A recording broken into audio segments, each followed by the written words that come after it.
Bonsoir à tous, bienvenue dans votre émission, votre projet pour la Réunion. On va parler formation et on va parler surtout syndicats et on reçoit trois syndicalistes du FSU. On va commencer par la secrétaire générale, Jocelyne Adjimi, bonsoir. Bonsoir. Jean-Daniel Maillot, bonsoir. Bonsoir. Et Idriss Taïlamé, bonsoir. Bonsoir. Alors, on va commencer. Alors, formation d'abord. Au niveau du syndicalisme, aujourd'hui, la formation, c'est quelque chose qui est, j'allais dire, permanent. Oui, et effectivement, la FSU accorde une place centrale à la formation syndicale dans son action. Alors, quand on parle formation, c'est former l'individu au syndicalisme ou le former à ce qu'il doit savoir faire? Alors, il y a de tout.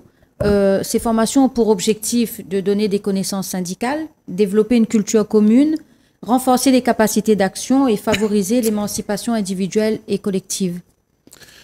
Alors, la question à Jean-Daniel Maillot et à Idriss Taïlamé, d'abord, qu'est-ce qui motive des individus à entrer dans un syndicat?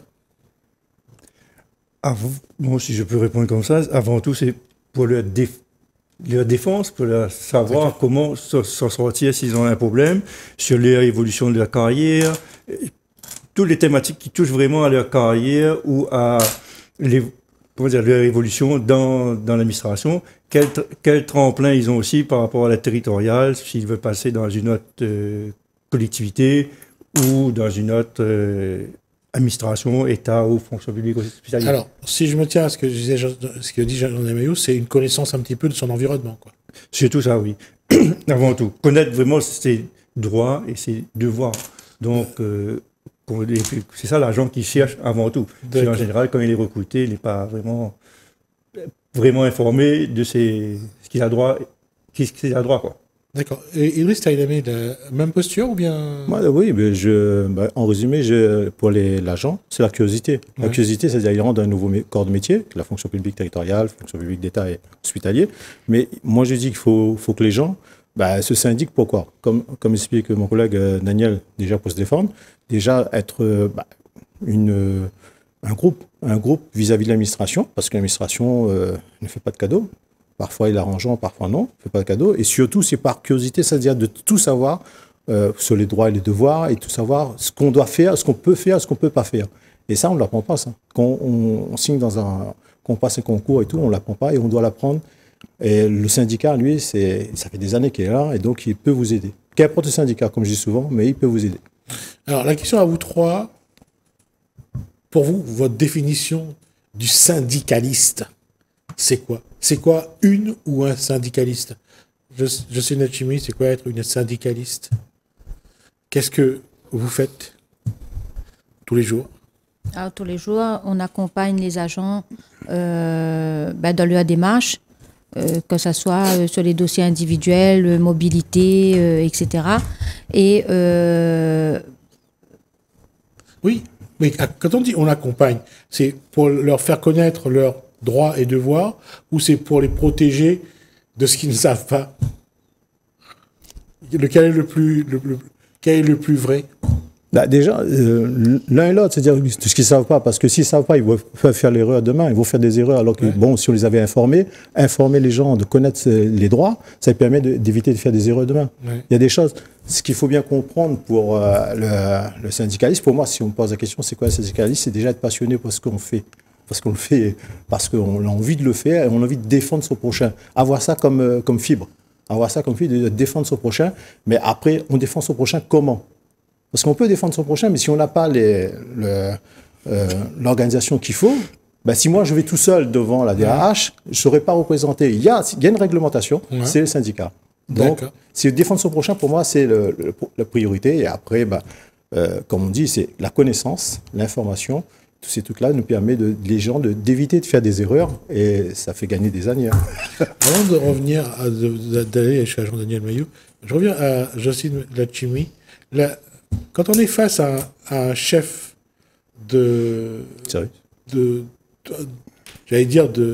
un fonctionnaire qui est chef et qui pose les règles, comment on s'exprime? On doit connaître plus le droit que lui? On doit mieux connaître le droit. Oui, en fait, comme on dit toujours, lorsqu'on défend un agent, on accompagne un agent de l'administration. Notre Bible, c'est les droits des agents. Voilà. Donc là-dessus, on va pas, il n'y a pas de la cogestion, c'est vraiment défendre ses droits et souvent rappeler à la collectivité que les agents n'ont pas seulement des obligations, mais ils ont des droits et nous, on les porte en fait. Jean-Daniel, il y a quelque chose que j'ai pu voir, c'est que il faut vraiment être au fait, à la connaissance du droit, parce que j'allais dire, le salarié, lui, il ne connaît pas ses droits. C'est pas qu'il connaît pas forcément tous les droits, il connaît peut-être les grandes lignes, mais en approfondi, il ne sait pas. Donc, quand on est devant l'administration, il y a tous les textes des jurisprudences, il y a tous ces textes-là qu'il faut faire intervenir, il faut faire avancer. On est comme un avocat, il faut connaître, comme elle dit, la Bible. Et on n'arrive pas là juste pour discuter la pluie du beau temps. Non, il faut rester vraiment dans les règles de l'art et travailler en appui sur des textes, pas sur des a priori.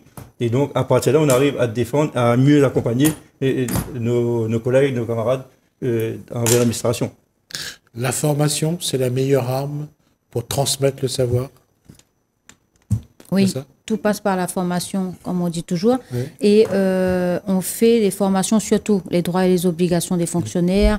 On forme les agents à mieux comprendre déjà le fonctionnement du syndicat, donc de la FSU, à partager des valeurs de solidarité, de laïcité et d'égalité. On les apprend aussi à être militants, parce que parfois on adhère, mais ensuite on veut être sur le terrain. Donc on veut aussi être militant, donc il y a des formations aussi. Donc à la FSU, on forme vraiment de A à Z pour que le militant ou même les délégués, lorsqu'on est amené à aller défendre les dossiers, on le fait le plus efficacement possible. D'accord. Alors, allez-y. Oui, je vais rebondir. Donc nous, à la FSU, on donne l'information, on forme les agents afin qu'ils soient mieux armés pour, dans leur carrière et tout au long de leur carrière, quoi. Nous, on distribue même un guide de carrière à tous nos agents.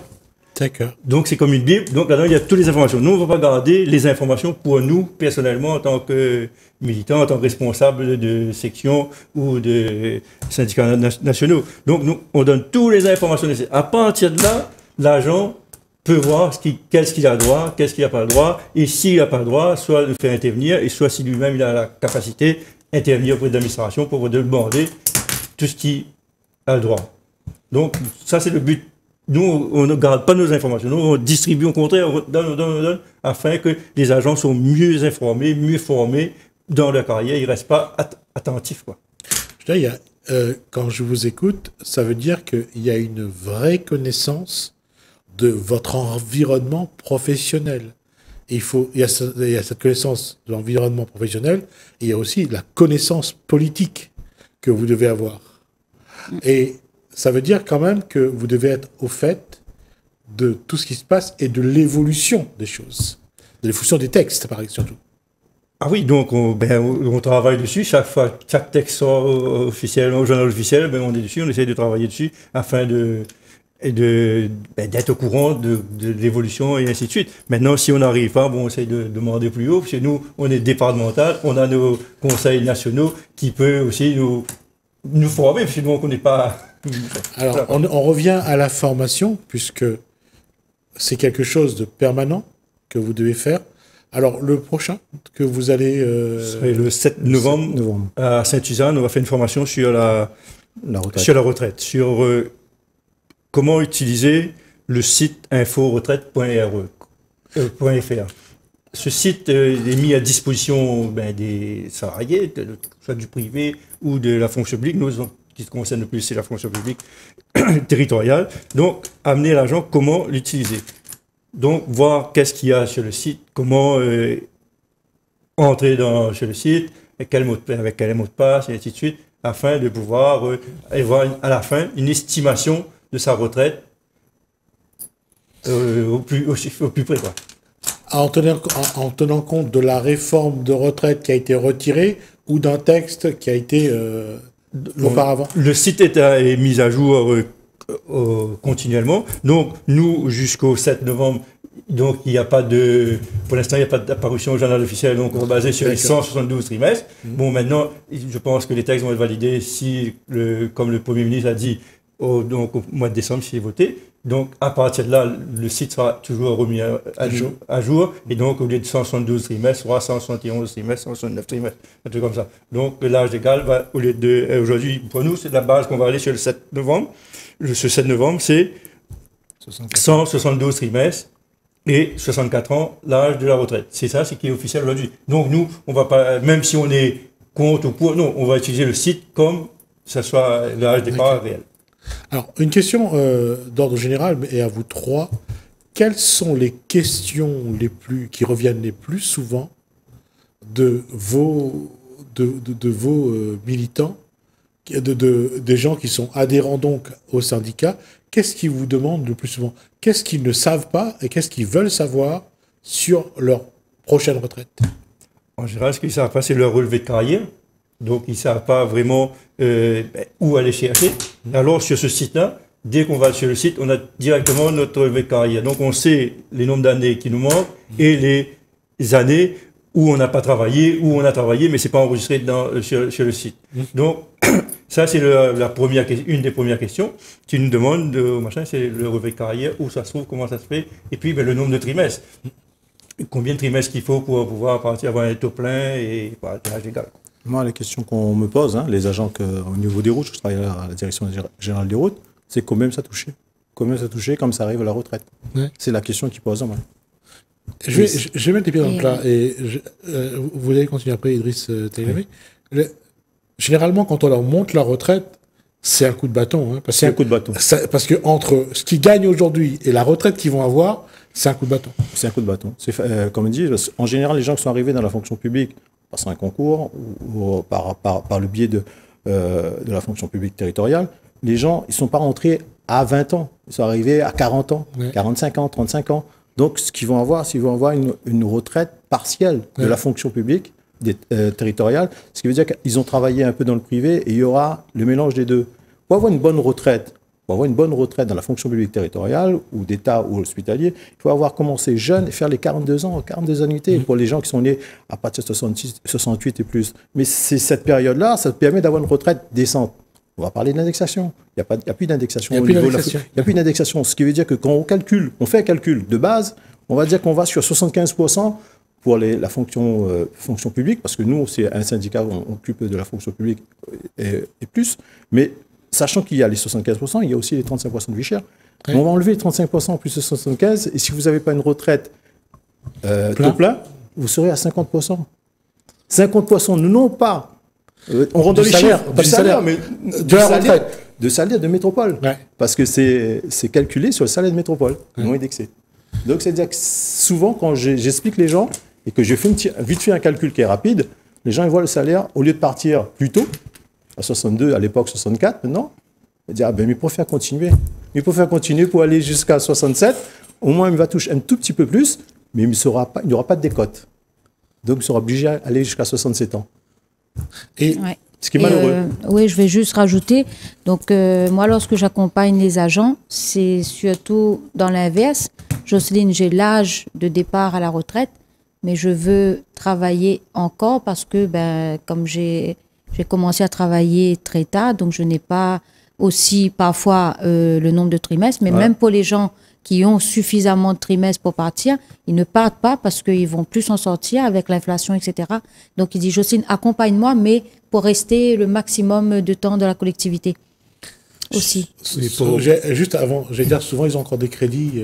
C'est pour ça. Sur la et les maison, enfants aussi qui sont encore à la maison, ou qui font des études et tout ça. Effectivement. Et effectivement, quand ils font le calcul, ils dépassent, la retraite ne suffit pas, quoi. Oui. Mais pour revenir, surtout, il faut savoir que la majeure partie des agents de la fonction publique territoriale sont en catégorie C. Ouais. Donc, c'est les plus bas salaires de la fonction publique. Ouais. Nous, on dit que les fonctionnaires, ils ont la sécurité d'emploi, ils ont le gros salaire, oui, mais la majeure partie, c'est catégorie C. Catégorie C, c'est le SMIC, le brut, c'est un SMIC. Et donc, à partir de là, c'est vrai que on a des primes, il y en a dans certaines collectivités où il y a des primes et tout, mais c'est pas compté pour la retraite. Donc, on ne prend pas vraiment sur le salaire de base. Le salaire de base, 75%, ça représente 50% d'une retraite dans le privé. Oui, pratiquement. C'est ça. Puis dans le privé, il faut savoir qu'eux, ils ont la retraite complémentaire. Ça compense pas mal les 50%. Nous, dans la fonction publique, on a l'IACONTEC et la RAF. On est à 0,55 centimes du point. Donc, vous voyez un petit peu. Et à l'autre côté, il y a 4 € et quelques. Alors, et il y a une complexité, justement, puisqu'on parlait de l'IACONTEC, là, il y a une complexité de caisses déjà, les caisses complémentaires, d'une part, mais déjà, sans les caisses, comprendre les éléments qui rentrent pour concevoir la retraite de la personne, c'est pas donné. Je veux dire, je pense qu'il y a des personnes avec vous, ils sont un peu perdus par moment. Ah oui, il y a des agents qui sont perdus. Il faut savoir que, comme vous disiez tout à l'heure, si en général un agent de la fonction publique, il n'a pas fait toute sa carrière dans la fonction publique, donc il a travaillé systématiquement dans le privé. Il y en a qui vont travailler peut-être dans l'agriculture. Ouais, donc, ces 3-4 caisses-là vont participer à sa retraite. Donc, s'il a fait 5 ans dans le privé, il aura la caisse de retraite du privé.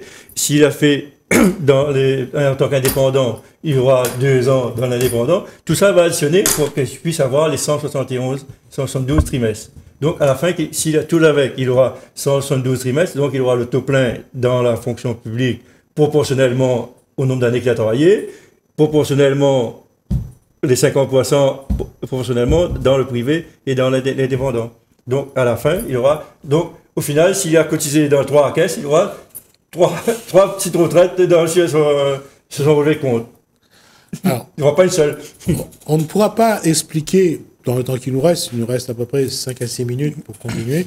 On prendra le temps, voir avec vous d'ailleurs, qu'il y ait j'allais dire, vous allez venir régulièrement, et on va essayer de voir si on peut apporter un éclairage au plus grand nombre, parce que vous avez l'air de maîtriser aussi le sujet, d'expliquer un petit peu, et je disais que l'individu, lorsqu'on lui parle de sa retraite, c'est un chemin de croix pour lui. Faire sa retraite, savoir qu'est-ce qu'il va avoir au bout, et finalement, après ce chemin de croix, quand il arrive au bout, je pense qu'il préfère mourir aussi, parce que quand il voit ce qu'il va gagner, c'est un petit peu la mort aussi, hein, je ne faut pas se leurrer. Il a travaillé 42 ans pour avoir au bout quelque chose qui ressemble plus j'allais dire, à une petite pièce qu'on cède à un mendiant. C'est pas toujours évident pour tout le monde. Mais on va prendre le temps. Alors, je vais revenir sur la formation. Alors, qu'est-ce que vous allez apprendre? Qu'est-ce que vous allez essayer d'apprendre à ceux qui vont être là à partir du 7 novembre? Donc, comme je vous ai dit tout à l'heure, donc ils vont venir, on va vraiment aller sur le site d'inforetraite.fr et là-dedans de rentrer toutes les données. On va prendre un exemple, peut-être le mien par exemple, ou un autre collègue. Donc, voir le déroulement de carrière et avoir une estimation au plus près à l'âge de départ à la retraite. Donc, si c'est 64 ans, j'aurai tant. Si je pars à 67 ans, j'aurai tant, et ainsi de suite. Donc, et donc, c'est pour ça, avec le guide de carrière, parce que là, aujourd'hui, notre carrière, en général, il nous a encore 5, 6 ans ou une dizaine d'années à faire. Donc, on va prendre, avec notre Bible, on va regarder, il nous reste 10 ans, là, on est au 5e échelon, donc, on va tous les 2 ans, 3 ans monter un échelon, donc, sur 10 ans, je vais prendre 3 échelons, et je vais prendre l'indice, qui vaut à la fin de carrière. Et donc, à partir de là, on aura vraiment un machin. Donc, l'agence sera déjà 10 ans avant de passer à la retraite, une estimation au plus juste, qu'est-ce qu'il aura s'il n'y a pas de changement dans les textes comme pension de retraite. Donc, à partir de là, il pourra voir qu'est-ce qu'il peut faire pour pouvoir vivre peut-être décemment au départ de sa retraite. Mais il y a un contexte qu'il faut dire, c'est que entre le salaire et la retraite, il y a une différence. On va les informer. Le jour de la formation, il y aura ces explications, ça fait une partie, mais on va aussi les informer que pendant qu'ils sont en activité, ils peuvent faire des formations en CPF, par le biais du CPF. Il faut le faire. S'ils ont 10 ans, 15 ans qu'il reste encore à le faire, il faut le faire. Et surtout, se préparer à la retraite. Ne pas attendre de mettre les œillères. Et quand on arrive devant, on dit, c'est trop tard, on arrive devant la retraite, mais tu touches tant, mais il ne plus fait rien. Se préparer, c'est quoi? Si vous avez des crédits, au lieu d'aller payer votre crédit Si vous avez une voiture qui est ancienne, si vous avez la capacité d'acheter une voiture, achetez une voiture. Vous savez que quand vous allez partir à la retraite, même changer les roues, ça va être compliqué si vous avez un SUV. Donc c'est des choses lambda, mais il faudra les informer. Et c'est pour ça qu'on fait des formations avec mon collègue. On fait des formations pour démocratiser ça, cette peur de dire à la retraite. On peut avoir peur, mais si on n'affronte pas la peur, ben, la peur sera toujours là. Et c'est le fait de ne pas connaître. Et quand on connaît, on démocratise la retraite, on va démocratiser le fait d'aller apprendre. Moi, pour moi, en formation, avec mon collègue, en formation, le soir de cette formation aussi, il y a une dizaine de personnes, sur les personnes qui sont là, sont assez curieuses pour aller voir le truc, pour s'informer. Moi, je suis content. Je n'ai pas perdu ma formation. Ces gens-là vont informer d'autres personnes, et le fait d'informer, ils vont revenir vers nous. Et le fait de revenir vers nous, on va encore les informer sur d'autres niveaux. D'accord. Et puis, il faut être réaliste. Moi, je te l'ai dit, dans la fonction publique territoriale, voire hospitalier, c'est 50% de perte de salaire. Donc, par contre, la maison n'a pas divisé en deux. Les frais restent toujours, les charges restent toujours les mêmes. Donc, il faudra trouver une solution pour pouvoir s'en sortir avec 50% de salaire en moins. La fonction publique, c'est ça. C'est 50% en moins. Proposer, il n'y a pas de... 75%, c'est le grand mot pour faire... Non, 75, c'est le gars qui a commencé à 20 ans. Qui pour faire fleurir. Mais c'est 50%, quand on enlève les primes et tout, c'est 50%. On va dire sur le truc, ça, réfléchir comment faire pour pouvoir vivre avec la retraite qu'on va avoir, parce que la retraite qu'on aura sera une petite retraite. Qu'importe les gens, ils ont un bon salaire, mais arriver à la retraite. Voir par exemple par rapport, des exemples on peut donner, le forfait de téléphone, prendre un forfait moins cher. Ah, oui. Au niveau Internet, est-ce que ça vaut la peine de prendre Internet plus cher, de prendre Internet un peu moins cher, qui fonctionne? Après, le faire plaisir aussi. Faire plaisir à la fin, c'est quoi? Parce que pour les grands-parents, pour les parents et grands-parents que nous sommes, demain, c'est-à-dire, qu'il s'agit de manger, il n'y a pas de problème, on arrive à le faire. Mais quand il s'agit de donner de l'argent à ses petits-enfants, je pense que c'est ça qui touche plus, de dire qu'à l'époque, je pouvais le faire, maintenant, je ne le fais plus. C'est ça qui touche les grands-mères, les grands-pères, c'est ça qui fait mal le cœur. Ils glissent toujours un petit billet. Qui n'a pas connu ça longtemps, il donne un petit billet 10 francs, il met ça en cachette. C'est des choses qu'on essaie de les apprendre pour démocratiser et surtout de ne pas se voiler la face. Ça arrive, la retraite. On veut pas. Moi, quand elle est rentrée, ça fait quelques années déjà, elle dit moi, non, mais la retraite, quand arrive au tour, n'aura plus. Ouais. Mais on bat les yeux, la fin fait plus de 20 ans, donc on arrive, il dit, ben, il est là, maintenant c'est mon tour. Ouais. Et il est pareil pour tout le monde. Hein. D'accord. Juste, on a déjà tout pris du temps qu'on avait pour parler. Je voulais juste dire, au-delà de ce que vous venez de dire, c'est que la retraite, au niveau du salaire, bien sûr, ça se prépare, mais ça se prépare aussi au niveau psychologique. Ouais. Et ça, c'est quelque chose que beaucoup de gens ne font pas. Et tout le monde arrive un jour à la retraite et ils prennent leurs affaires, ils rentrent chez eux et d'un coup, c'est la fin d'un monde. Donc, la psychologie de la retraite, la préparation, c'est quelque chose de phénoménal aujourd'hui.